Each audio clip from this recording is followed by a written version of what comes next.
Hello, trick-or-treaters. Today is day 4 of our Halloween challenge. So I'm going to have you get on the mat and I want you on your back. We're going to search out your weaknesses in your thighs and exploit them. So we're going to lie back on the mat and you're going to have one leg bent, foot flat on the floor. I'm going to keep this leg, my outside leg, bent.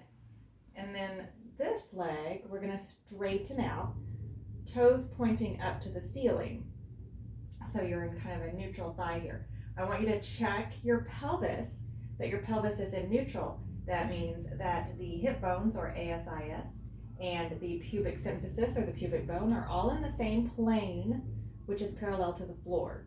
So you don't want one hip hiked up, and you don't want your back way off the mat like that. You don't want your pelvis tilted so that your low back is flat on the mat either. You're going to keep it right here. And we're going to do some leg lifts. So we could do those leg lifts all day long if we just did this. Okay, that's not what we're going to do.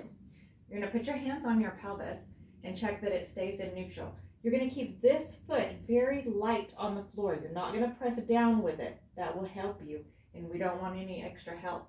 So this looks easy, but let's see if it's a trick or a treat.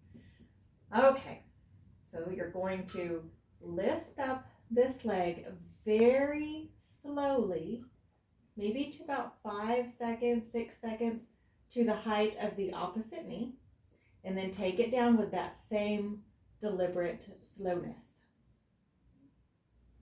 And you're going to do this a few times, so just try it a few times. Again, make sure you're not pressing down with this foot. This foot is light on the floor and the pelvis isn't tipping at all.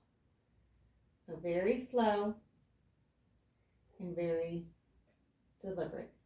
When you've done it a few times, so that way what you're going to do is you're going to turn your foot out. So you're going to have this whole leg rotated out. Everything stays in neutral, and then lift. And the foot is flexed, not pointed. And you're still not tipping. And then you're going to tell me which is harder. Is it harder with the leg turned out, or is it harder with the leg straight up? And then you're going to know which muscles are weaker. In a lot of people, it's this inner thigh is going to be a lot weaker than the quads, but in some people it is the other way. And I want you to be sure to try both sides and then let me know down below, is this a trick or a treat? And remember, we're going to go over all these exercises in more detail in Saturday's class, Halloween morning, the SOAR Spooktacular Saturday trick or treat class. I'll see you there.